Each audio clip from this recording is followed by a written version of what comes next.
Doctor B R Ambedkar, doctor B R Ambedkar, माननीय काशीराम साहेब, माननीय काशीराम साहेब हमारे।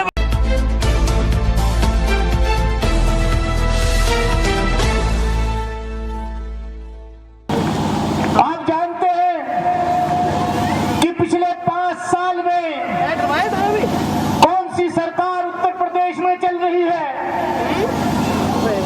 जो सरकार उत्तर प्रदेश में है, जो सरकार केंद्र में है, वो किसान विरोधी है, वो दलित विरोधी है, वो गरीब विरोधी है। उत्तर प्रदेश की जनता ने बहुत सब्र कर लिया कि अब और इंतजार नहीं होगा।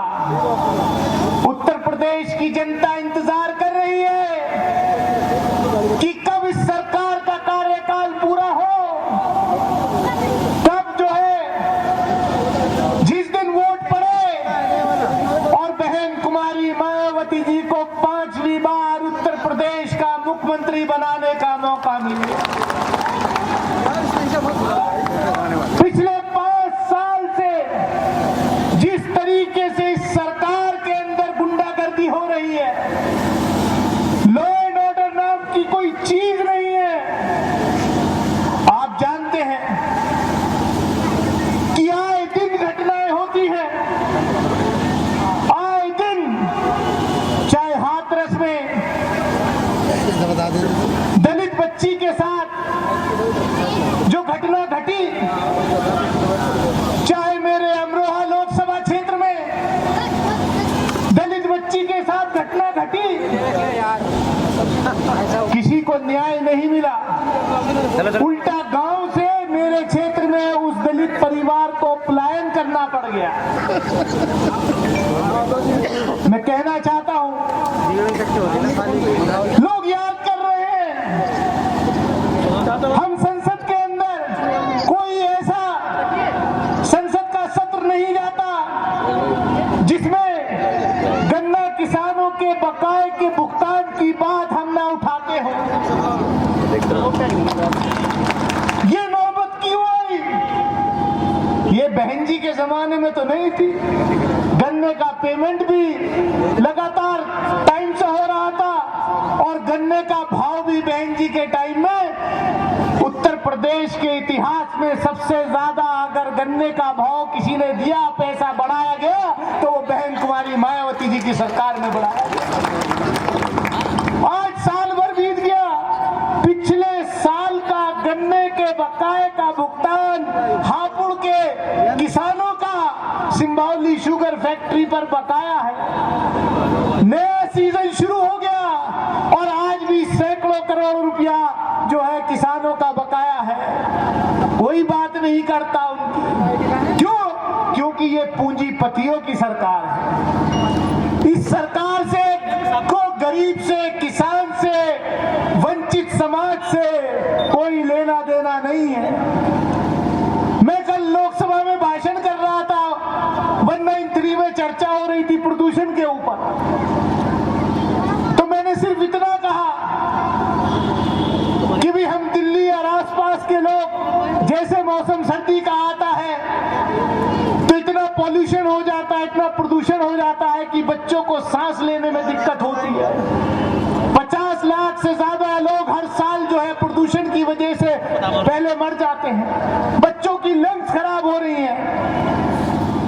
तो उसमें जो एक रिसर्च आई है, उसमें यह है कि कोयले से जो बिजली का उत्पादन होता है वो कम होना चाहिए।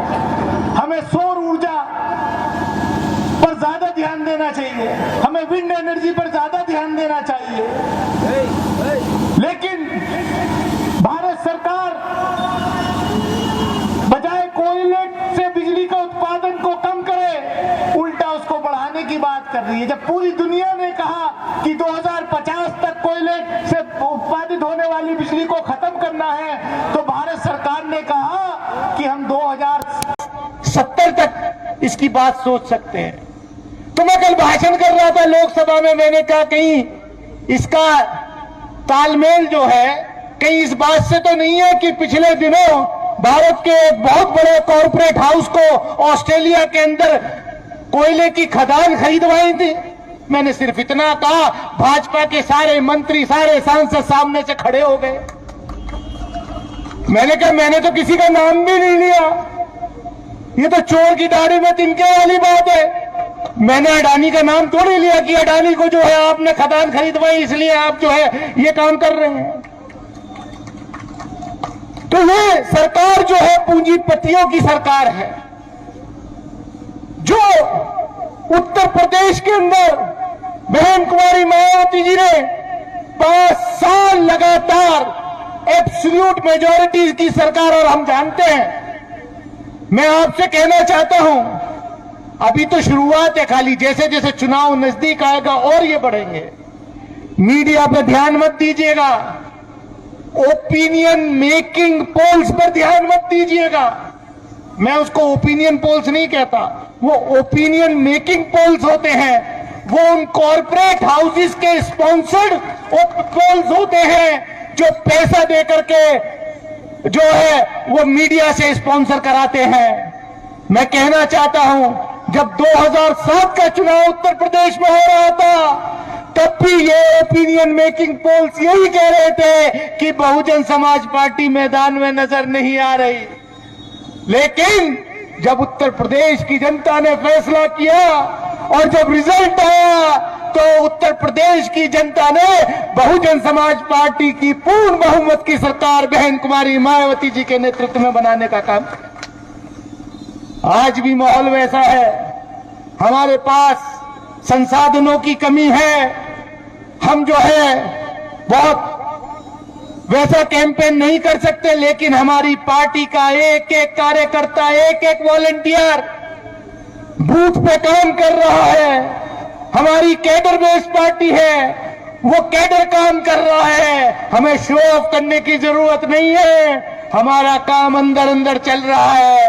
और हम बताएंगे कि जिस दिन उत्तर प्रदेश में चुनाव होगा, आपको याद है जब पिछली बार यहां चुनाव हो रहा था तो मेरे लोकसभा क्षेत्र में भी यही था। अरे साहब कहां प्रत्याशी जो था वो बहुत बड़ा प्रत्याशी था, उत्तर भारत का सबसे पैसे वाला प्रत्याशी था। अरे साहब कहां टिकेंगे दानी चली, दुनिया भर क्या इल्जाम। लेकिन जब चुनाव हुआ मैंने एक ही बात कही थी कि बहन जी ने मुझे आशीर्वाद दे करके भेजा है, और अगर आम ये क्षेत्र की जनता मुझे आशीर्वाद देगी तो मेरा एक कदम पार्लियामेंट के अंदर होगा और एक कदम क्षेत्र में होगा।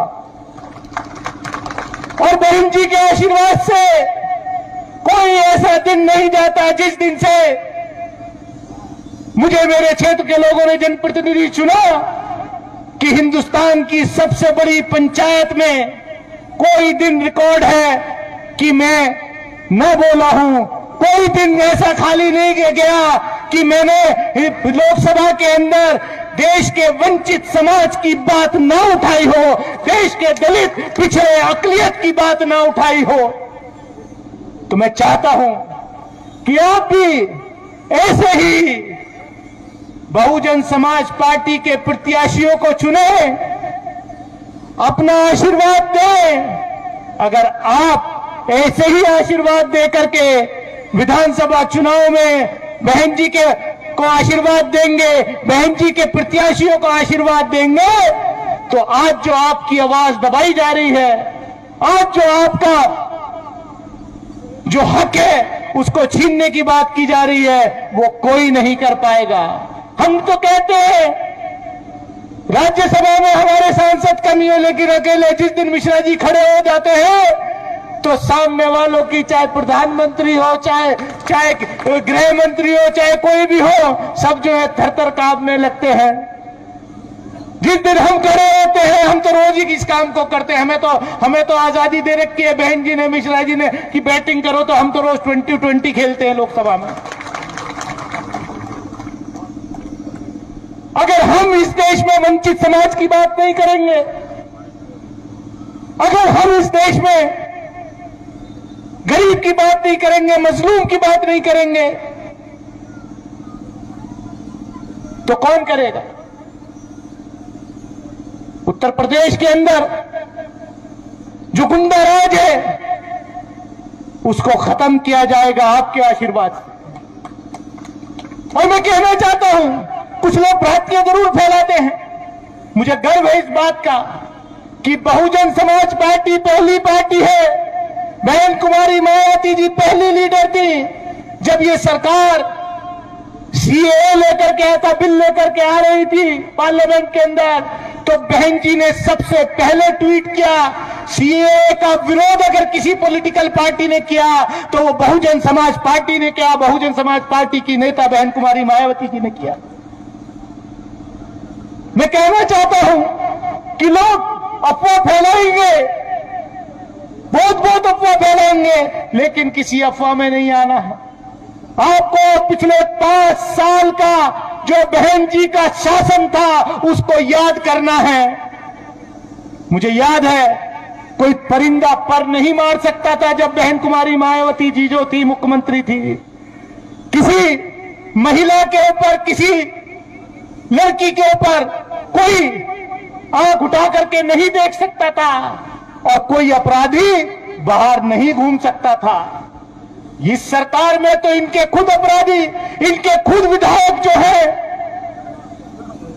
उन्होंने क्या किया? उन्नाव की घटना सबको याद है। कोर्ट ने भी, इस देश की अदालत ने भी कन्विक्ट करके जेल भेज दिया। लेकिन बहन जी की सरकार में अगर किसी ने शिकायत कर दी कि उनकी पार्टी का भी कोई कार्यकर्ता कोई ऐसा गलत काम कर रहा है तो हमारी सरकार में उसको भी नहीं बख्शा जाता। मैं कहना चाहता हूं, बहुजन समाज पार्टी सर्व समाज की पार्टी है। दलित हो, पिछड़ा हो, अकलियत हो, अपरकास्ट हो, और ये आज का मंच आपको दिखाई दे रहा है कि ये सर्व समाज का मंच है। मैं ज्यादा कुछ ना कहते हुए मैं इन्हीं बातों के साथ कि आज जो मंडलीय स्तरीय सम्मेलन है हमारे यहां पर हापुड़ के अलावा दादरी से और जेवर से सरदना से, मेरठ से कई सारे प्रत्याशी यहां हैं। मैं चाहूंगा कि सब लोग, जितने वहां से भी कुछ लोग जो आए हैं, इनको आशीर्वाद दे करके, इनको जिता करके बहन जी के हाथ मजबूत करेंगे और आने वाले समय में बहन कुमारी मायावती जी को 5वीं बार उत्तर प्रदेश में पूर्ण बहुमत की सरकार बनाने का काम करेंगे। मैं इन्हीं शब्दों के साथ अपनी बात खत्म करता हूं। जय हिंद, जय भीम, जय भारत, खुदा। बहुत बहुत